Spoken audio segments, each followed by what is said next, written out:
السلام عليكم ورحمة الله تعالى وبركاته. كي دايرين يا احلى واروع المتتبعين؟ بخير لاباس عليكم؟ اش كتعاودوا؟ احوالكم طيبه؟ تنتمنى يلقاكم هذا الفيديو في احسن الاحوال، واكيد ما يحلى الكلام الا بذكر الحبيب المصطفى عليه الصلاه والسلام. كما كتشوفوا انا باقا بجلابتي بصاكي، يلا عاد وصلت، جيت من سوق الحد. اش غادي نقول لكم؟ واحد الفرحه ما تتصورش. انا راكم عرفتوني حمقى وهبيله على الماعن وعلى الحوايج ديال الدار والكوزينه. والمهم شحال هادي وانا كنقلب على واحد لو تريك، ومشيت باش نجيب شي حويجات حطاهم يتخيطوا ولقيتو. ما تصوروش الفرحه اللي فرحت ملي لقيتو. ايوا قلت غادي نشاركو مع المتتبعات ديالي وغادي نوري لكم اشنو اللي درت في سوق الحد.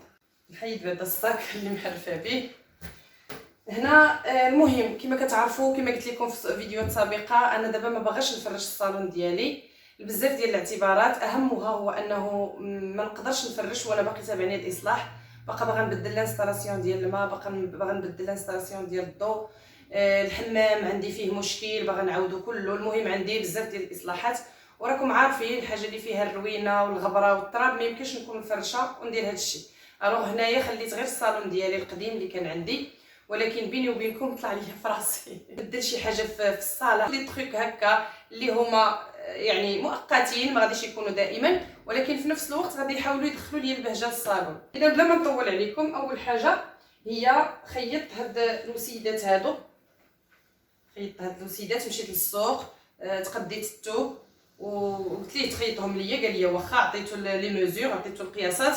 المهم انا درت 6 ديال الوسيد، ما عرفتهم كيفاش غيجيوني. درت 6 وصافي، بحال 2 متر خرجوا لي 6 الوسيد. ها هما بحال هكا مربعين، هنا 45 على 45، بغيتهم يكونوا شويه كبيرات. اذا درت وحده، 2، 3، 4، 5، 6. ها هما. وبطبيعه الحال خيطت ليهم الوسيد ديالهم اللي كيكون فيهم لاواط. ها هو خيطت ليهم، درتهم ليهم هنايا شويه زايدين وافيين باش ملي نعمرهم يلا يجيو. واخا التويب هذا اللي كيديروا عيان ماشي شي حاجه. هنايا اضطريت انه هاد الثوب هذا اللي ما عجبنيش، فكرت واحد التفكير فكر يا كبير. فكرت وخديت هذوك الغشيان ديال الوسيد، خديت جوجات كبارات كيتشابهوا، خرجوا لي 4 ديال الغشيان.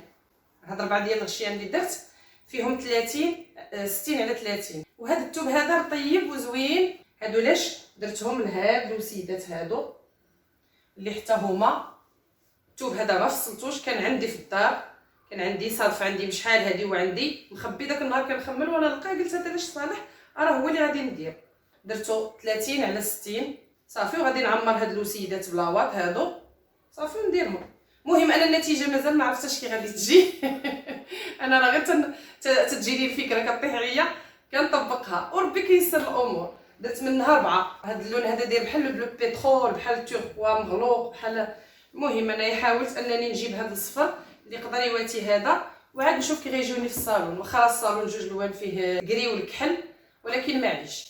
المهم تنتمنى هاد الافكار يخرجوا لي زوينين، وتنتمنى ان شاء الله ان النتيجه النهائيه تعجبني وترضكم حتى نتوما. والمفاجاه الكبيره واللي كانت غير صدفه، تيقول لك رب صدفه خير من الف ميعاد. انا غادي على قبل هاد الوسيدات وانا نلقى واحد الولد كيبيع داكشي ديال بابي بان، قلت انا نصورو على الله وصافي. رغم انني قلبت في الانترنت ما خليت فين سولت، ما تيقولوا لي ما عمرنا شايفينه. علاش؟ انا كان عندي واحد الطريف، تصادف عندي واحد الطريف وهذاك الطريف عجبني، ولكن بغيت واحد كبير لان الطابله ديال الكوزينه محناني بزاف. يعني الفرتيت ديال الخبز كيدوز ليا مع لا ناب، ملي تنبغي نمسح كنتمحن. قلت خاصني شي حاجه بحال هذا. ايوا مشيت سولته، قلت ليه خويا واش عندك وداك واحد البلاستيك تيدار فوق الطبالي وهذا؟ قال لي كاين. كيوري لي، قال لي ما عنديش هنا، عندي فين زكان، الا بغيتي نجيبو لك. صافي تواصلت معاه في الواتساب، قال لي شحال بغيتي؟ قلت ليه بغيت قدا وقدا، عطيته القياس هو يجيبو ليا. واليوم اللي مشيت نجيب الوسيدات دزت عنده لقيتو جابو ليا. ها هو. المهم هو العرض ديالو كاين 1.40 متر، ولكن كيعبروا لك الطول. قلت لي انا بغيت 70 سنتيمتر. 70 سنتيمتر وشاطت ليا هذه من 1.40 متر. قلت ليه عطيها ليا حتى هي، تقدر تفيدني في شي بلاطو ولا شي حاجه نفرشها. وها هو كما كتشوفوا هنايا، ها هو درتو على قياس الطابله ديالي لا صاله مونجي. هنايا ما غاديش غاديش نوريه لكم دابا حتى غنشارك معكم ان شاء الله هذا الروتين الزوين ديال اليوم اللي غادي فيه غادي تشوفوا كيفاش غادي يجي الصالون مع الوسيدات الجداد، وتشوفوا الطبيله حتى هي كيفاش غادي تجي، وهادشي اللي كاين. المهم بالنسبه لهذا البلاستيك هذا انا كيف ما قلبت عليه وما لقيتوش، راه واحد اخر غيشوفو غادي يليق لي صراحه البنات، والله الا مهم بزاف بزاف. المهم اللي بغات واللي مهتمه انها تاخذ بحال هذا غادي نخلي لكم كاع المعلومات على الولد اللي شريت من عنده، كاين في سوق الحد، نخلي لكم كاع المعلومات في صندوق الوصف وفي اول التعليق المثبت. قال لي كيدير 150 درهم، ولكن قال لي اللي جا من طرفكم قال لي سميره بنت الشاب قال لي غادي نقص ليه، غادي نخلي ليه ب 130. انا متاكده ان كاين اللي غادي يبغي، وملي لقيتو الحمد لله انا وريتو شاركتو معكم. يلا انت اللي كتفرجي فيا دابا، قبل ما نبدا معك هذا الروتين التحفيزي هبطي لتحت عمري ديك البصمه وديري جيم، ما تخليهاش خاويه، ما خسرتي والو، وزيدي هبطي لتحت شي شويه وديري واحد التعليق، عطينا رايك في هذا الروتين هذا، ولا كاين شي معلومه ولا شي فكره بغيتي تقوليها لينا كتبيها في التعليق. يلا اش كتسناي تفاعلي مع الفيديو خلاص. المهم رجعوا بحديثنا للصلاه على النبي. دابا اول حاجه غادي نبدا بها هي غادي نعمر الوسيدات ديالي بلاوات حتى هو راه خديته.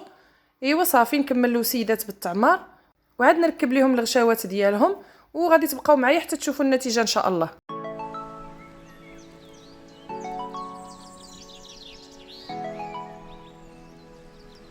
بالنسبه للوسيدات المربعين راه دار ليا فيهم السلسله، هادو خلاهم هكا. المهم قلت لي معليش براسهم انا غادي نعاود نخيطهم. ايوا اختكم راه كتخيط، فكرني هاد الشيء في الوالده مسكينه، كان ديما كنحضروا ليها ملي كنكونوا هكا صبنا الوسايد ولا هذا كتجلس مسكينه تخيط. في الحقيقه وقتهم صعب من وقتنا، وحنايا ولاو عندنا بزاف ديال التسهيلات في الحياه. وهالوسيده وجدات ايوا كنعرف نخيط ياك، شوفوا الخياطه كي دايره. صافي من بعد ما كملت الخياطه دابا غادي ندخلهم الغشاوات ديالهم. هما جاوني هما هادوك نيشان. في الحقيقه الوسيد مساكن هما الحاجه الوحيده اللي كتاكل العصا واخا ما دارت والو، كنساليهم ونبداو نعطيوهم في الدق. والتربيعه بعدا شوفوا التربيعه كي دايره بحال باغا نقرا الحمد. ايوا اختي هادشي اللي عطا الله، اسم على مسمى، سميره بنت الشعب، داكشي ديال ولاد الشعب. من بعد ما كملت الوسيدات بالتعمار دابا غادي نجي للكوزينه باش نشارك معكم كيفاش غادي يجيني هذاك القلع اللي خديت. انا بالنسبه لي ماشي قلع هذاك، انا اش نقول لكم ما عرفتش نسميه لانه غلط من القلع، وصراحه من الشكل ديالو انا من الملمس ديالو ارتحيت ليه. دابا غادي نجمع الطبيله ديال الفطور كما كتشوفوا هنايا. كنمسح هاد لي سيت هادو اللي تا هما في حقيقه عاونوني بزاف، ولكن مع ذلك كاين المشكل ديال انه كاع داك الفرتيت ديال الخبز وهذا كيطيح ليا فوق لاناب وكيخرج من لاناب، لان الثوب كما كان الحال كيغربل لك اي حاجه كاينه. فمني كنهزوها نتوما شوفوا كيفاش كيخلي ليا الدنيا، هانتوما الطبله عامره بالفرتيت وانا هادشي تيبرزطني. الوغ يوميا خاصني نمسح بهذا الشكل وخاصني نجمع هذا الفرتيت. فكان الحل هو انني ناخذ هذاك القلع اللي صراحه زعما قلبت عليه باش ربي سهل ليا فيه ولقيته. صافي دابا غادي نمسح الطبيله باجاكس كما العاده، لان حتى داك المسيح كل ساعه للطبله راه غادي يفسدها. من بعد عاد غادي نشارك معكم كيفاش ركبته وكيفاش جاني، تبعوا معايا. وهنا غادي نديروا ديك المقوله ديال قاعد ضرب معك شي تجفيفه. هنا مسحت اللهم ندوز الشيفون على الحيط حتى هو. ودابا غادي نفرش واحد لاناب اللي عزيزه عندي بزاف كما كتشوفوا، ها هي مصايبه بالبوين دو كروا، وانا اللي مصايباها بيدي قبل ما نتزوج، راه عمرها اكثر من 20 سنه هاد لاناب.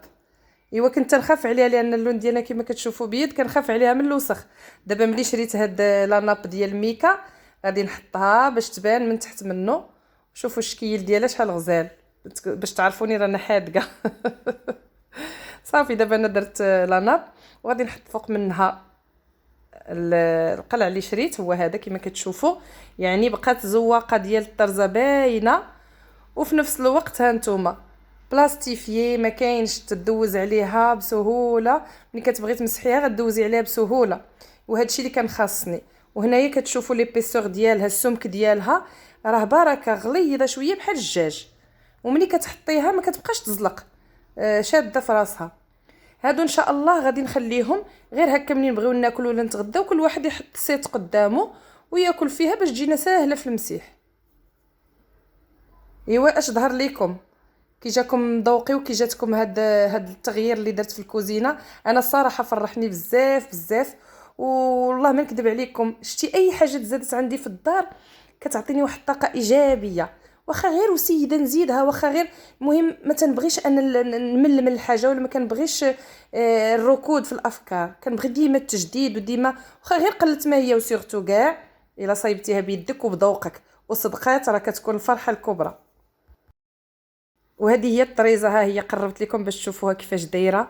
هادشي ايامات فاش كنا تتكون العطله والوالده كتشري لنا هادشي هذا، وكنجلسوا انا واختي كنبقاو نطرزو ونخيطوا، ما كناش مبليين بالخروج، ما عندناش مع الخروج. ايوا كي جيتكم صنعت ايديا وحياة عينيا. دابا غادي ندوز معكم اللمسات الاخيره قبل ما نوري لكم الصالون بعد ما فرشته. هنايا قلت لعبد الرزاق جيب لي شي وريضات، حيت هو ما يفكرش يجيبهم تنقولها لي. غادي يسمعني ويتقلق. المهم جاب لي هاد الوريضات، قلت غادي نقدمهم للمتتبعات الزوينات ديالي، وكنقدمهم لاي متتبعه او متتبع دخلوا جداد القناه ديالي، باش نقول لهم مرحبا بكم ضمن العائله الكبيره ديالي. ومن هنا تحيه كبيره وطبوزيه للمتتبعين والمتتبعات المخلصات القدامات اللي بداو معايا من بداياتي في القناه. ويلا نفرجكم على الصالون كيفاش جا.